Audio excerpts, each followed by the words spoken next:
بسنت کی وہ صبح میرے لیے کسی عید سے کم نہیں تھی، بلکہ شاید عید سے بھی زیادہ رنگین اور پرجوش تھی، کیونکہ لاہوریوں کے لیے پیلا جوڑا پہننا اور چھت پہ چڑھ کے بو کاٹا کا شور مچانا ایک ایسا نشہ ہے جو نسل در نسل ہماری رگوں میں دوڑتا ہے۔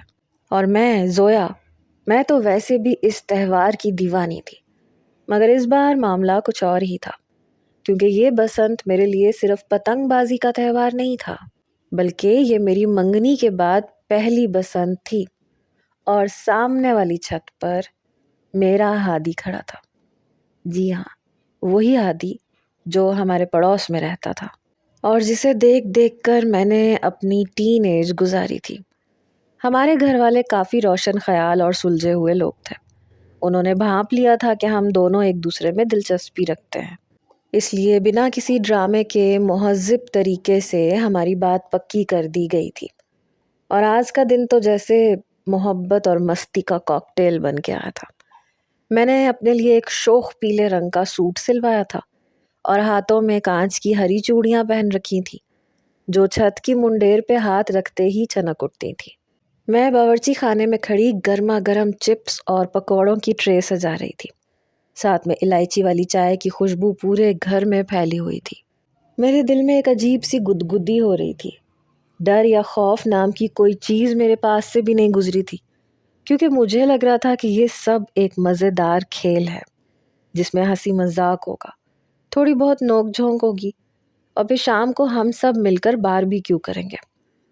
مجھے کیا پتا تھا کہ مردوں کی یہ نام نہاد انا ہمارے ہنستے کھیلتے دن کو جنگ کے میدان میں بدل دے گی۔ میں ٹرے اٹھا کے سیڑھیاں چڑھنے لگی تو اوپر سے ڈھول کی تھاپ اور لاؤڈ اسپیکر پہ چلتے گانوں کی آوازیں کان میں پڑیں۔ آوازیں اتنی اونچی تھیں کہ دل کی دھڑکن ان کے ساتھ رقص کرنے لگی۔ چھت پہ پہنچتی مجھے لگا جیسے میں کسی اور دنیا میں آ گئی ہوں۔ آسمان نیلے کے بجائے رنگ برنگا ہو چکا تھا، ہر طرف پتنگیں ہی پتنگیں تھیں، جیسے آسمان نے رنگین چادر اوڑھ لی ہو۔ مگر میری نظر سب سے پہلے اپنے بھائی شامیر پہ پڑی، جو اس وقت بھائی کم اور کسی جنگجو قبیلے کا سردار زیادہ لگ رہا تھا۔ شامیر کی شخصیت ہی ایسی تھی، لاؤبالی، جنونی اور ہر چیز میں انتہا پسند۔ وہ ہارنا جانتا ہی نہیں تھا، اور اگر ہار جائے تو پھر وہ شامیر نہیں رہتا تھا۔ اس نے سر پہ نارنجی رنگ کا رومال باندھ رکھا تھا، آنکھوں پہ کالا چشمہ اور ہاتھوں کی انگلیوں پہ ڈاکٹر ٹیپ اتنی موٹی تہیں چڑھا رکھی تھیں جیسے وہ پتنگ نہیں اڑانے جا رہا بلکہ تلوار بازی کرنے جا رہا ہے۔ اس کے ارد گرد اس کے دوستوں کا ہجوم تھا جو اس کے ہر اشارے پہ ناچ رہے تھے۔ کوئی ڈور کی چرخی سنبھالے ہوئے تھا، کوئی پتنگوں کے ٹانکے چیک کر رہا تھا۔ شامیر کا موڈ صبح سے ہی جارحانہ تھا۔ وہ چھت کے کونے پہ کھڑا ہو کر دوسرے محلے والوں کو للکار رہا تھا، اوئے آ جاؤ جس نے اپنی ڈور کٹوانی ہے، شامیر بادشاہ آج میدان میں ہے۔ میں نے مسکراتے ہوئے چائے کی ٹرے میز پہ رکھی اور شامیر کے پاس جا کے کہا، بھائی تھوڑا آرام سے، ابھی تو صبح شروع ہوئی ہے، اتنا جوش مت دکھائیں، گلا بیٹھ جائے گا۔ شامیر نے میری طرف دیکھے بغیر ایک پکوڑا اٹھایا اور منہ میں ڈالتے ہوئے بولا، زویا تم لڑکیاں کیا جانو، یہ جنگ ہے جنگ، آج میں اس پورے علاقے کی چھتوں کو ویران کر دینا ہے، دیکھنا شام تک صرف تمہارے بھائی کا گڈا آسمان پہ ہوگا۔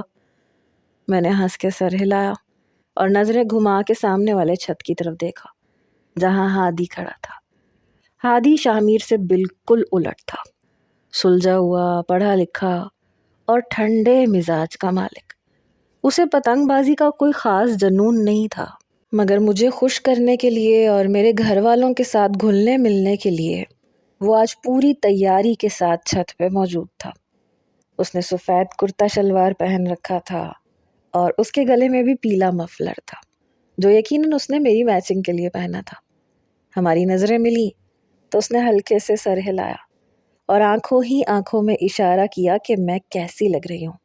میں نے بھی ابرو اچکا کے اسے سلام کیا۔ یہ ہماری خاموش زبان تھی جو صرف ہم دونوں سمجھتے تھے۔ ہمارے گھر والے یعنی میرے ابو اور ہادی کے ابو دونوں اپنی اپنی چھتوں پہ کرسیاں ڈال کے بیٹھے تھے اور خوشگپیوں میں مصروف تھے۔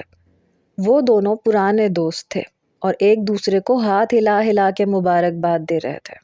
ماحول اتنا دوستانہ اور خوشگوار تھا کہ کسی کو وہم و گمان بھی نہیں تھا کہ اگلے چند گھنٹوں میں کیا طوفان آنے والا ہے۔ میں چپس کھاتے ہوئے منڈیر کے ساتھ لگ کے کھڑی ہو گئی اور تماشا دیکھنے لگی۔ شامیر نے اپنی مشہور زمانہ کالی پتنگ نکالی جس پر چاندی کے رنگ سے کھوپڑی بنی ہوئی تھی۔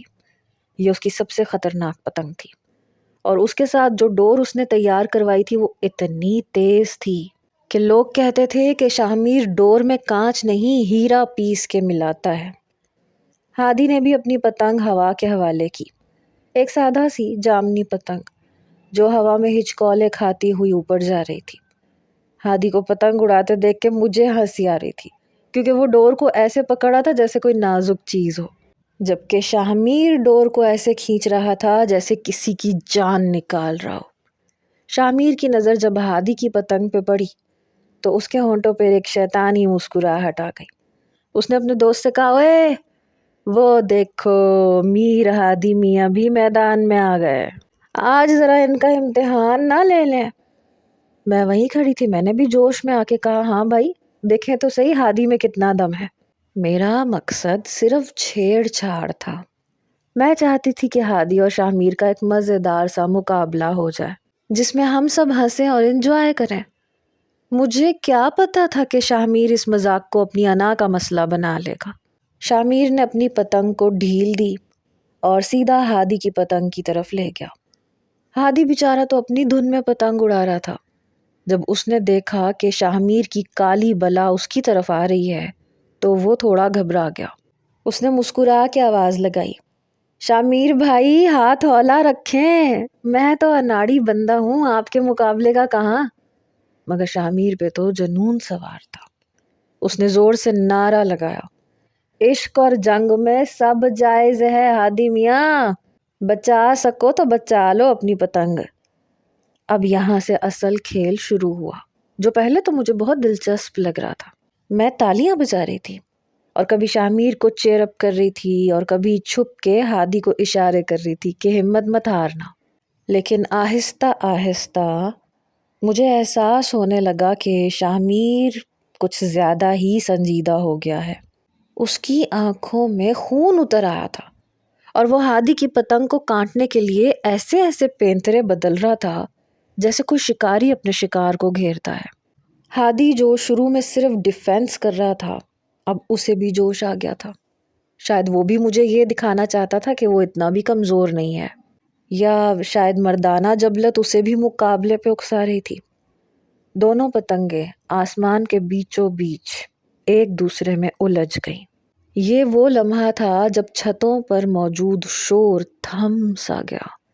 سب کی نظریں ان دو پتنگوں پر جم گئی۔ ایک طرف شامیر کی کالی اور خوفناک پتنگ جو غرور کی علامت تھی، اور دوسری طرف ہادی کی جامنی پتنگ جو معصوم محبت کی نشانی تھی۔ میں نے چپس کا پیکٹ سائڈ پہ رکھ دیا اور بے اختیار میرے منہ سے نکلا، ہادی دھیان سے۔ میرے ابو اور ہادی کے ابو بھی کرسیوں سے اٹھ کے کھڑے ہو چکے تھے اور اب وہ بھی اس مقابلے میں دلچسپی لے رہے تھے۔ ہادی کے ابو نے آواز لگائی، شاباش بیٹے ڈٹ جاؤ، آج ناک نہیں کٹنی چاہیے۔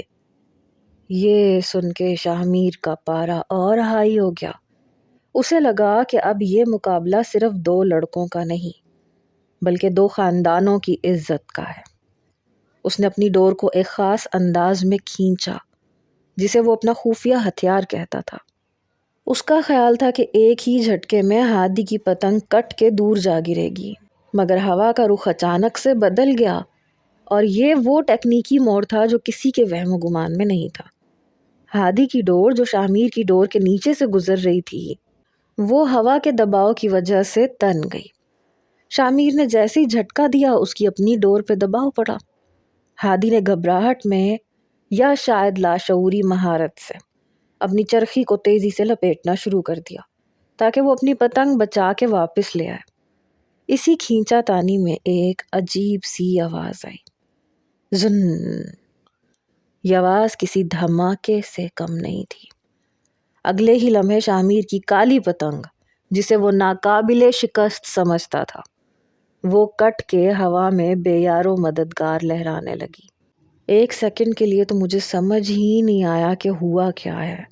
مجھے لگا شاید ہادی کی پتنگ کٹ گئی ہے، مگر جب میں نے دیکھا کہ ہادی کی جامنی پتنگ بدستور سینہ تانے کھڑی ہے اور شامیر کے ہاتھ میں ڈور ڈھیلی پڑ گئی ہے تو میرے منہ سے بے اختیار خوشی کی چیخ نکل گئی۔ او ہادی واہ! یہ وہ غلطی تھی جو مجھ سے ہوئی۔ مجھے اس وقت خاموش رہنا چاہیے تھا، مگر میں جذبات میں بہہ گئی۔ میرے ساتھ ہی ہادی کی چھت سے شور اٹھا، بو کاٹا! ہادی کے کزنز نے اسے کندھوں پہ اٹھا لیا اور بھنگنا ڈالنا شروع کر دیا۔ ڈھول والے نے زور زور سے ڈھول پیٹنا شروع کر دیا۔ یہ منظر شامیر کے لیے موت سے بدتر تھا۔ وہ شخص جو پورے لاہور میں اپنی پتنگ بازی کے لیے مشہور تھا، آج اپنے ہی گھر کے سامنے اپنے ہونے والے بہنوئی سے ہار گیا تھا، وہ بھی ایک ایسے لڑکے سے جسے پتنگ پکڑنی بھی نہیں آتی تھی۔ شامیر کا چہرہ جو پہلے جوش سے سرخ تھا اب غصے سے کالا پڑ گیا۔ اس نے غصے میں آ کے اپنے چشمے کو زمین پہ دے مارا اور چکنا چور کر دیا۔ میں جو تالیاں بجا رہی تھی، شامیر کا چہرہ دیکھ کر میں سہم گئی۔ میرا ہاتھ ہوا میں ہی رک گیا۔ شامیر کی سانسیں پھول رہی تھیں اور وہ ایسے ہانپ رہا تھا جیسے کسی نے اس کا گلا دبا دیا ہو۔ اس کے دوست جو ابھی تک واہ واہ کر رہے تھے اب بالکل خاموش کھڑے تھے، کیونکہ وہ بھی شامیر کے غصے سے واقف تھے۔ ہادی بیچارہ اپنی جیت پہ خوش ہونے کے بجائے شامیر کا رد عمل دیکھ کے سہم گیا۔ اس نے نیچے سے آواز لگائی، شامیر بھائی سوری یار، یہ تو بس تکا لگ گیا، ورنہ آپ تو استاد ہیں۔ مگر یہ معذرت شامیر کے لیے جلتی پہ تیل کا کام کر گئی۔ اسے لگا کہ ہادی اس پہ طنز کر رہا ہے۔ شامیر چھت کی منڈیر پہ جھکا اور پوری طاقت سے چیخا، اپنی بکواس بند کرو ہادی کے بچے! تمہیں کیا لگا تم نے بڑا تیر مار لیا؟ تم نے میری پتنگ نہیں کاٹی، تم نے دھوکے سے وار کیا ہے۔ ہادی کے ابو نے بیچ بچاؤ کروانے کی کوشش کی، ارے بیٹا شامیر، کھیل ہے، ہار جیت ہوتی رہتی ہے، غصہ کیوں کرتے ہو؟ مگر شامیر نے بزرگ کا بھی لحاظ نہیں کیا، وہ تو جیسے پاگل ہو چکا تھا۔ اس نے کہا، انکل آپ اپنے بیٹے کو سنبھال لیں، ورنہ میں بھول جاؤں گا کہ ہمارا کوئی رشتہ ہے۔ میرے ابو جو ابھی تک صورتحال کو مذاق سمجھ رہے تھے وہ بھی اب سنجیدہ ہو گئے۔ انہوں نے شامیر کو ڈانٹا، شامیر یہ کیا بدتمیزی ہے، تمیز سے بات کرو۔ مگر شامیر کی آنکھوں پہ انا کی پٹی بندھی ہوئی تھی۔ اس نے مڑ کے ابو کو کہا، ابو آپ نہیں سمجھتے، اس نے پورے محلے میں میری ناک کٹوا دی، یہ لوگ پہلے سے منصوبہ بنا کے آئے تھے مجھے ذلیل کرنے کے لیے۔ اور پھر وہ ہوا جس کا ڈر بھی نہیں تھا۔ شامیر نے سب کے سامنے وہ اعلان کر دیا جس نے میری دنیا ہلا دی۔ اس نے انگلی اٹھا کے ہادی کی طرف اشارہ کیا اور کہا، سن لو کان کھول کے ہادی، آج کے بعد تم اس گھر کی طرف آنکھ اٹھا کر بھی نہیں دیکھو گے۔ جس کی تم نے پتنگ کاٹی ہے اب وہ تمہاری بھی کاٹ رہا ہے۔ منگنی ختم۔ یہ الفاظ میرے کانوں میں بم کی طرح پھٹے۔ میں جو ابھی چند لمحے پہلے تک چپس کھا رہی تھی اور اسے ایک کھیل سمجھ رہی تھی، اب میرے پیروں تلے سے زمین نکل گئی۔ میری آنکھوں کے سامنے اندھیرا چھانے لگا۔ ہادی کا چہرہ فک ہو گیا۔ اس نے تڑپ کے کہا، شامیر، شامیر بھائی آپ ہوش میں تو ہیں؟ ایک پتنگ کے پیچھے اتنا بڑا فیصلہ۔ شامیر نے اپنی چرخی کو زور سے لات ماری اور کہا، پتنگ نہیں، میری عزت، اور میری عزت سے بڑھ کے میرے لیے کچھ بھی نہیں ہے۔ زویا اندر جاؤ فوراً، مجھے تمہاری شکل یہاں نہیں دکھنی چاہیے۔ میں وہاں بت بنی کھڑی رہی۔ میرے آنسو خود بخود بہنے لگے۔ وہ خوشیاں، وہ رنگ، وہ جوش، سب کچھ ایک لمحے میں خاک ہو گیا تھا۔ میں نے کانپتے ہونٹوں سے کہا، بھائی پلیز، یہ آپ کیا کر رہے ہیں؟ یہ صرف ایک کھیل ہی تو تھا۔ مگر شامیر نے میرا ہاتھ پکڑ کے مجھے جھنجھوڑا اور کہا کھیل تمہارے لیے ہوگا زویا، میرے لیے یہ زندگی موت کا مسئلہ تھا اور اس نے مجھے مار دیا ہے، جاؤ نیچے۔ یہ منظر اتنا خوفناک تھا کہ محلے کے باقی لوگ بھی اپنی پتنگیں چھوڑ کے ہمارا تماشا دیکھنے لگے۔ وہ چھت جو تھوڑی دیر پہلے کہکہوں سے گونج رہی تھی، اب وہاں صرف شاہ میر کی انا کا سناٹا اور میری سسکیوں کا شور تھا۔ مجھے یقین نہیں آ رہا تھا کہ میرا سگا بھائی میری خوشیوں کا گلا اتنی آسانی سے گھونٹ دے گا، صرف اس لیے کہ اس کی ایک پتنگ کٹ گئی تھی۔ ہادی وہاں کھڑا حسرت سے مجھے دیکھ رہا تھا اور میں بے بسی کی تصویر بنی کھڑی تھی۔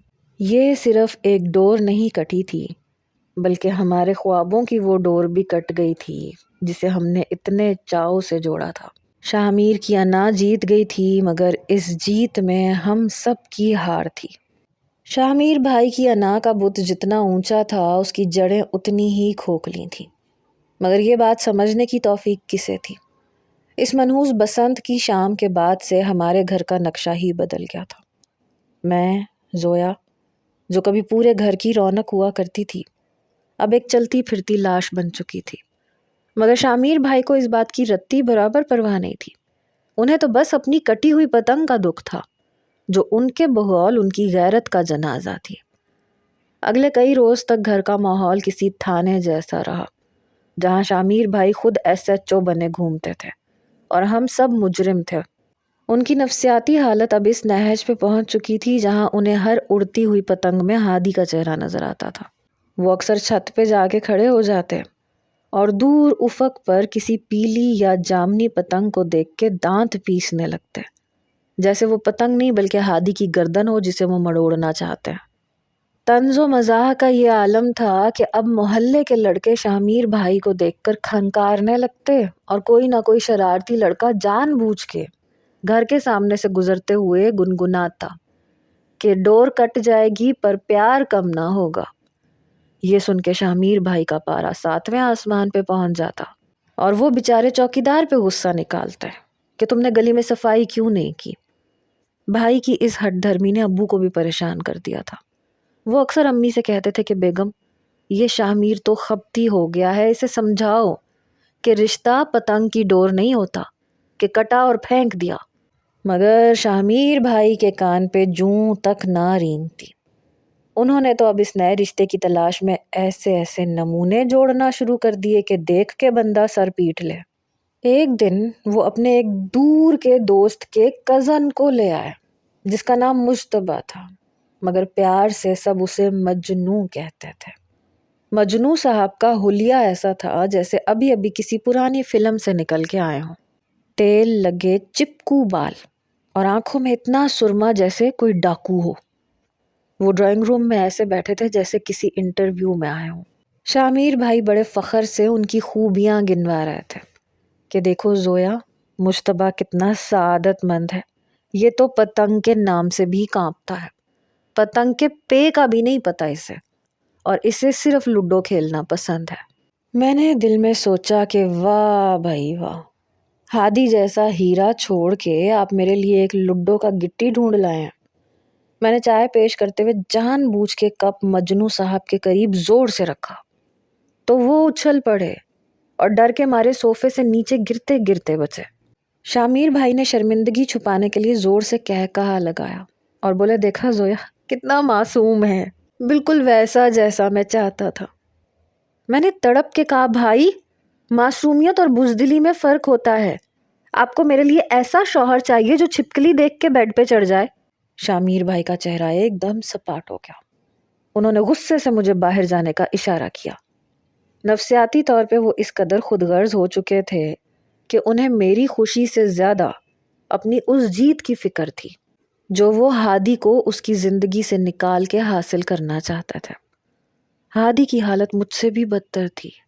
وہ بیچارہ روزانہ چھت پہ آتا اور حسرت بھری نظروں سے ہماری بند کھڑکیوں کو دیکھتا۔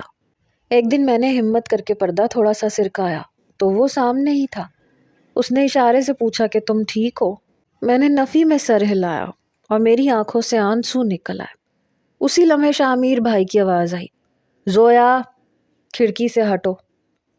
میں نے ڈر کے مارے پردہ گرا دیا بھائی اب گھر کے اندر بھی جاسوسی کرنے لگے تھے۔ انہیں لگتا تھا کہ ہم دونوں کوئی خفیہ سازش کر رہے ہیں، حالانکہ سازش تو وہ خود کر رہے تھے میری زندگی کے ساتھ۔ ایک شام جب میں کچن میں پیاز کاٹ رہی تھی اور رو بھی رہی تھی، پیاز کے بہانے اپنے غم نکال رہی تھی، تو شامیر بھائی اندر آئے اور بڑے پیار سے میرے سر پہ ہاتھ رکھ کے بولے، زویا تم ابھی چھوٹی ہو، تمہیں نہیں پتا کہ میں نے تمہارے لیے کتنا بڑا فیصلہ کیا ہے۔ ہادی جیسے لڑکے اگر شادی سے پہلے تمہارے بھائی کا احترام نہیں کر سکتے تو شادی کے بعد تمہارا کیا کریں گے؟ میں نے پیاز والا چاقو میز پہ پٹخا اور کہا، بھائی احترام تو آپ کا سب کرتے ہیں، مگر آپ تو سجدہ کروانا چاہتے ہیں۔ پتنگ کٹنا ایک حادثہ تھا، اسے آپ نے اپنی موت کا سامان بنا لیا۔ شامیر بھائی نے ٹھنڈی آہ بھری اور بولے، وہ حادثہ نہیں تھا زویا، وہ اس کی بغاوت تھی۔ اس نے جان بوجھ کے مجھے سب کے سامنے ذلیل کیا، اور میں شامیر کبھی ہارتا نہیں ہوں۔ یہ جملہ ان کی شخصیت کا نچوڑ تھا۔ وہ ہارنا نہیں جانتے تھے، چاہے اس کے لیے انہیں اپنی بہن کا گھر ہی کیوں نہ اجاڑنا پڑے۔ اس رات میں نے فیصلہ کیا کہ میں بھوک ہڑتال کروں گی، شاید بھائی کا دل پگھل جائے، مگر شامیر بھائی تو خود ایک نفسیاتی جنگ لڑ رہے تھے۔ انہوں نے جب دیکھا کہ میں کھانا نہیں کھا رہی تو انہوں نے بھی اعلان کر دیا کہ جب تک زویا مجتبیٰ سے شادی کے لیے ہاں نہیں کرے گی وہ بھی ایک لقمہ نہیں توڑیں گے۔ اب گھر میں ایک عجیب سا کامیڈی ڈرامہ شروع ہو گیا۔ امی بیچاری ایک پلیٹ لے کے میرے پاس آتی، دوسری لے کے بھائی کے پاس جاتی۔ ہم دونوں ضدی بہن بھائی اپنے اپنے کمروں میں بند تھے اور بھوک سے نڈھال تھے، مگر انا کا بھوت ہم سب پہ سوار تھا۔ تیسرے دن جب میری ہمت جواب دے گئی تو میں نے دیکھا کہ شامیر بھائی چھپ کے کچن میں بسکٹ کھا رہے تھے۔ مجھے دیکھ کر وہ ایک دم سنجیدہ ہو گئے اور بسکٹ پیچھے چھپا لیا۔ میں نے طنزیہ مسکراہٹ کے ساتھ کہا، بھائی بسکٹ تو انا کے خلاف نہیں ہے نا؟ انہوں نے کھنکار کے کہا، یہ تو میں نے دوائی کھانے کے لیے کھایا ہے، تم جاؤ یہاں سے۔ یہ وہ لمحہ تھا جب مجھے احساس ہوا کہ بھائی کے اندر کا وہ چھوٹا بچہ ابھی بھی موجود ہے جو صرف اپنی بات منوانا جانتا ہے، مگر اس کی قیمت بہت بھاری ہے۔ ہادی نے اس دوران کئی پیغام بھیجے، کبھی دودھ والے کے ذریعے، کبھی محلے کے بچوں کے ہاتھ، مگر شامیر بھائی نے ہر بار اسے ناکام بنا دیا۔ انہوں نے تو اب گلی میں ایک کتا بھی پال لیا تھا جسے وہ ہادی کہہ کے بلاتے تھے۔ یہ ان کا اپنا ہی ایک گھٹیا سا طریقہ تھا ہادی کی تذلیل کرنے کا۔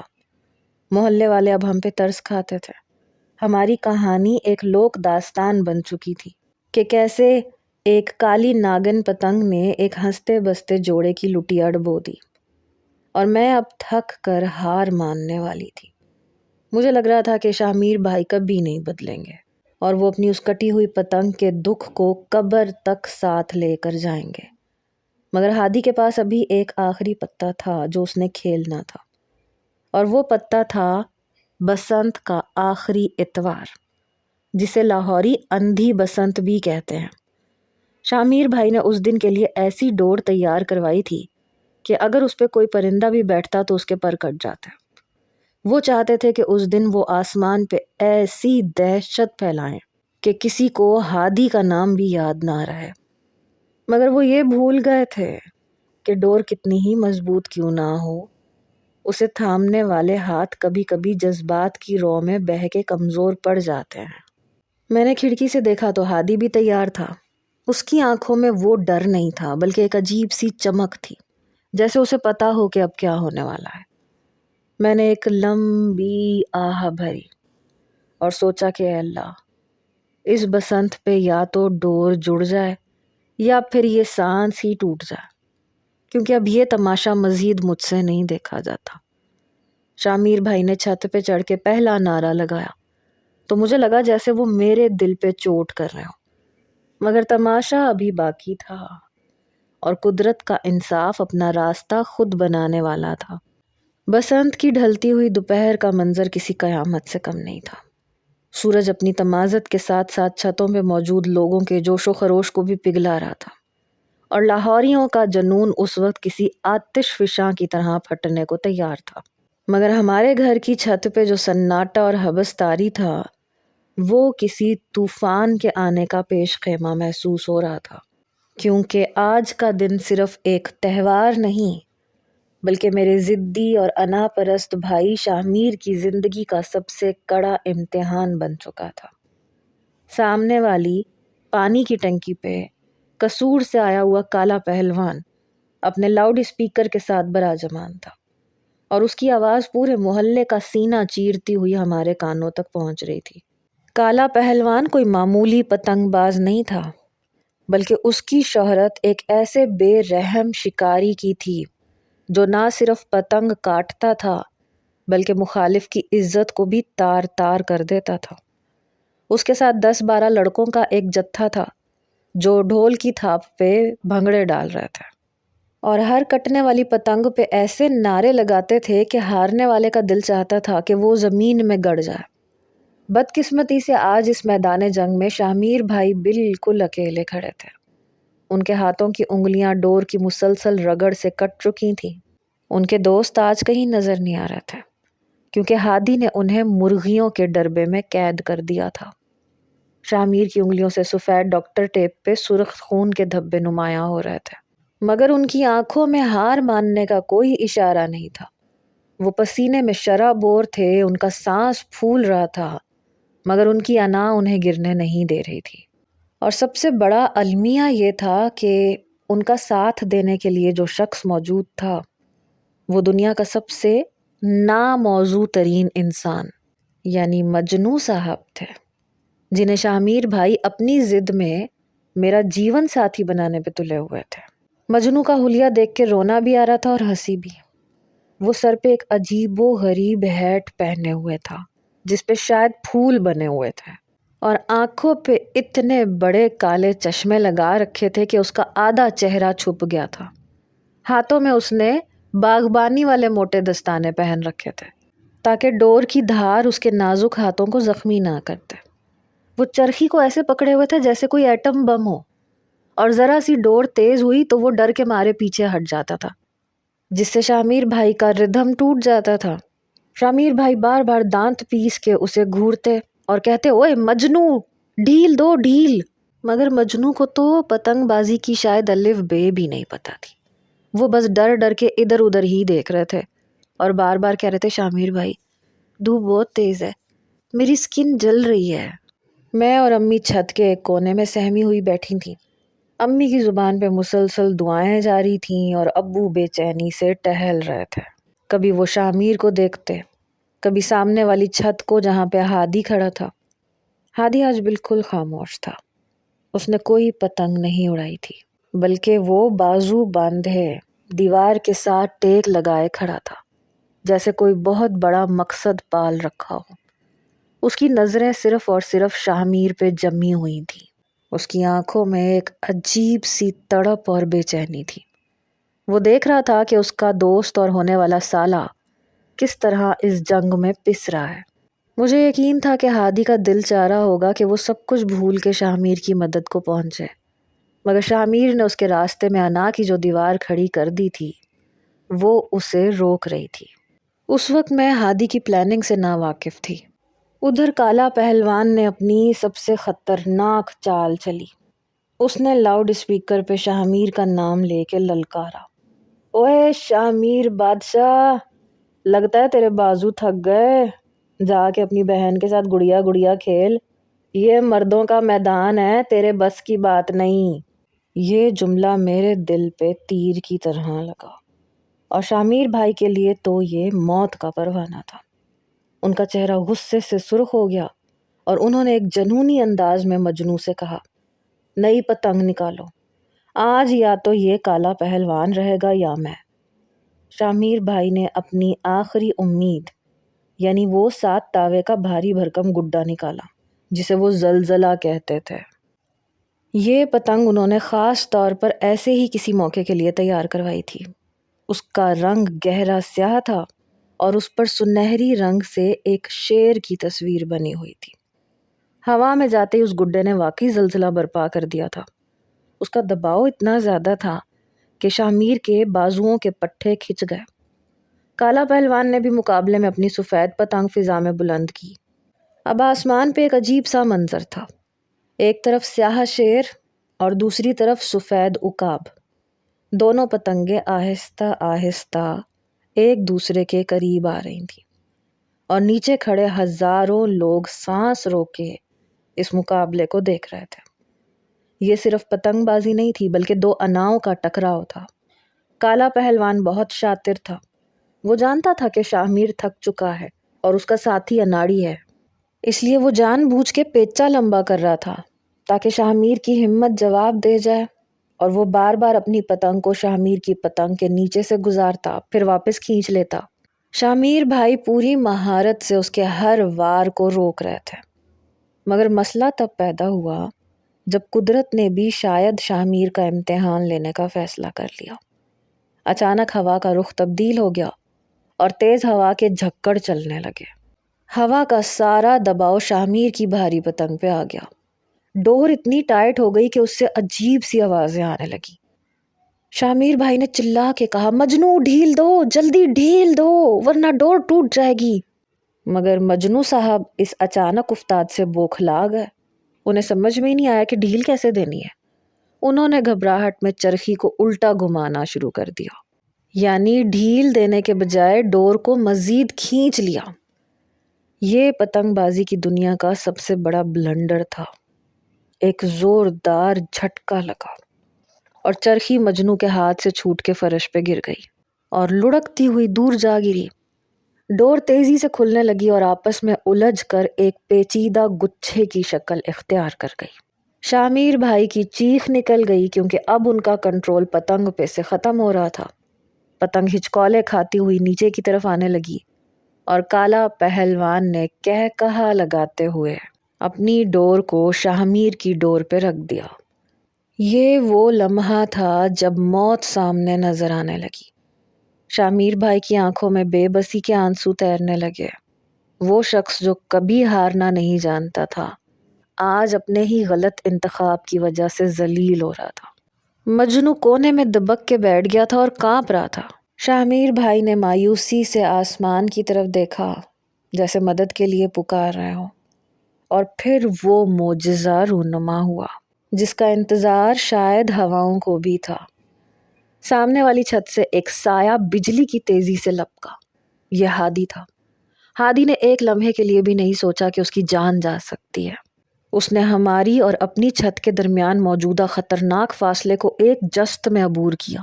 یہ چھلانگ اتنی اونچی اور لمبی تھی کہ میرا دل حلق میں آ گیا۔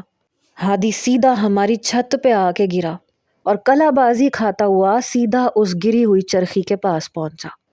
اس کے کپڑے میلے ہو گئے، اس کی کوہنی چھل گئی، مگر اس نے پرواہ نہیں کی۔ اس نے جھپٹ کے چرخی اٹھائی اور بجلی کی تیزی سے الجھی ہوئی ڈور کو سلجھانا شروع کر دیا۔ شاہ میر بھائی ہکا بکا اسے دیکھ رہے تھے۔ انہیں یقین نہیں آ رہا تھا کہ جس شخص کو انہوں نے دھتکار دیا تھا وہ آج ان کی عزت بچانے کے لیے اپنی جان پہ کھیل گیا۔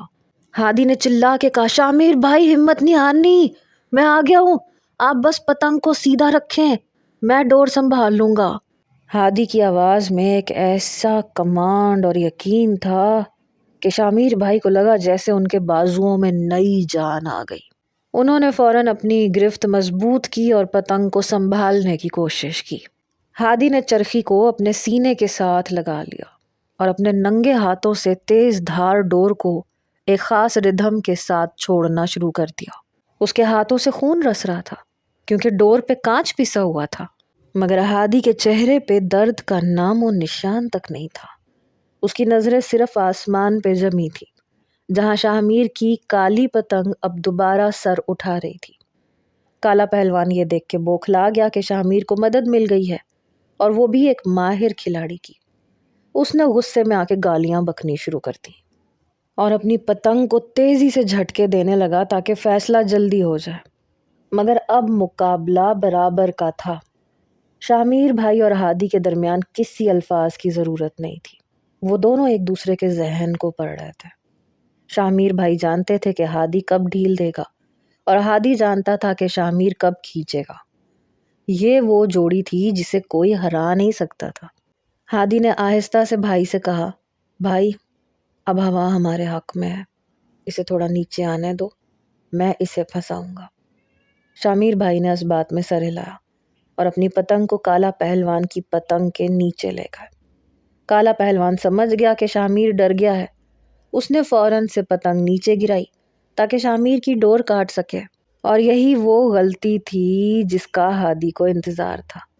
ہادی نے فوراً چرخی کو روکا اور شامیر بھائی نے پوری طاقت سے نعرہ لگایا، یا اللہ مدد، اور اپنی ڈور کو اوپر کی طرف کھینچا۔ دونوں ڈوریں ایک دوسرے سے رگڑ کھائیں، فضا میں چنگاریاں سی نکلتی محسوس ہوئیں۔ ایک خوفناک سنسناہٹ پیدا ہوئی، جیسے کوئی تلوار ہوا کو چیر رہی ہو۔ اگلے ہی لمحے کالا پہلوان کی سفید پتنگ، جو تھوڑی دیر پہلے آسمان کا بادشاہ بنی ہوئی تھی، کٹ کے ہوا میں بے یار و مددگار لہرانے لگی۔ ہماری چھت سے بیک وقت 3 زوردار نعرے بلند ہوئے۔ بو کاٹا! یہ آواز اتنی اونچی تھی کہ شاید پورا لاہور گونج اٹھا ہو۔ محلے کے لوگوں نے جو یہ منظر دیکھا تو وہ بھی اپنے گھروں سے نکل آئے اور چھتوں پہ بھنگڑا ڈالنا شروع کر دیا، کیونکہ کالا پہلوان کا غرور خاک میں مل چکا تھا اور اسے شکست دینے والا کوئی اور نہیں بلکہ شامیر اور ہادی تھے۔ شامیر بھائی ہانپ رہے تھے، ان کا سینہ دھونکنی کی طرح چل رہا تھا، مگر ان کے چہرے پہ جو فاتحانہ مسکراہٹ تھی وہ دیکھنے کے لائق تھی۔ وہ مڑے اور ہادی کو دیکھا، جو اب دیوار کے ساتھ ٹیک لگا کے بیٹھ گیا تھا اور اپنے زخمی ہاتھوں کو دیکھ رہا تھا۔ شامیر بھائی آہستہ آہستہ اس کی طرف بڑھے۔ فضا میں ایک عجیب سی خاموشی چھا گئی۔ سب منتظر تھے کہ اب کیا ہوگا۔ میں نے دل ہی دل میں اللہ کو پکارا کہ اب کوئی تماشا نہ ہو، مگر شامیر بھائی نے جو کیا اس نے سب کو حیران کر دیا۔ وہ ہادی کے سامنے گھٹنوں کے بل بیٹھ گئے اور اس کے خون آلود ہاتھوں کو اپنے ہاتھوں میں لے لیا۔ شامیر بھائی کی آنکھوں سے ٹپ ٹپ آنسو گرنے لگے اور وہ بھاری آواز میں بولے، یار ہادی، میں ہار گیا، تو جیت گیا۔ میں نے سمجھا تھا کہ عزت صرف جیتنے میں ہے، مگر آج پتا چلا کہ عزت تو ساتھ نبھانے میں ہے۔ تو نے آج میری پتنگ نہیں بچائی، تو نے میری لاج رکھ لی۔ مجھے معاف کر دے یار، میں بہت گھٹیا انسان بن گیا تھا۔ ہادی نے مسکرا کے اپنے ہاتھ چھڑوائے اور شامیر بھائی کو گلے لگا لیا اور بولا، شامیر بھائی کیسی باتیں کرتے ہیں آپ میرے بڑے بھائی ہیں، اور بہنوئی کا تو فرض ہوتا ہے کہ وہ سالے کی ناک نہ کٹنے دے۔ یہ سن کے وہاں موجود ہر شخص کی آنکھ نم ہو گئی۔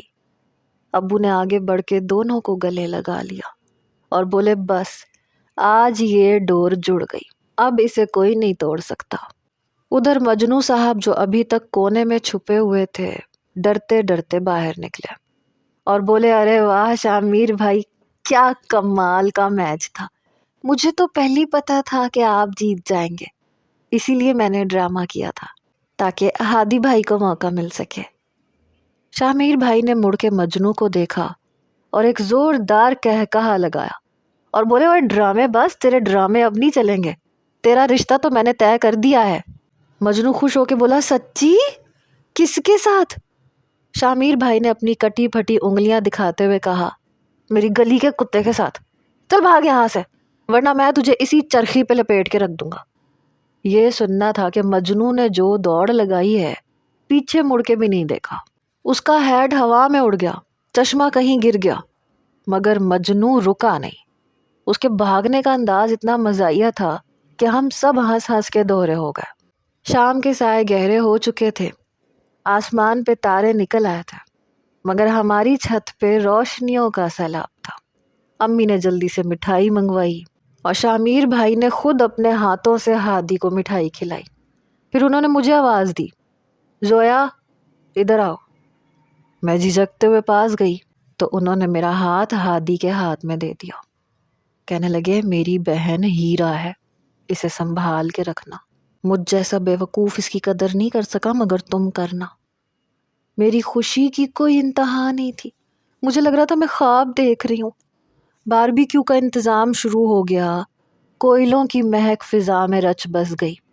شاہ بھائی اور ہادی اب ایک ساتھ بیٹھ کے سیخوں پہ گوشت چڑھا رہے تھے اور ہادی انہیں سمجھا رہا تھا کہ اگلی بار ہم کون سی ڈور استعمال کریں گے تاکہ انگلیاں نہ کٹیں۔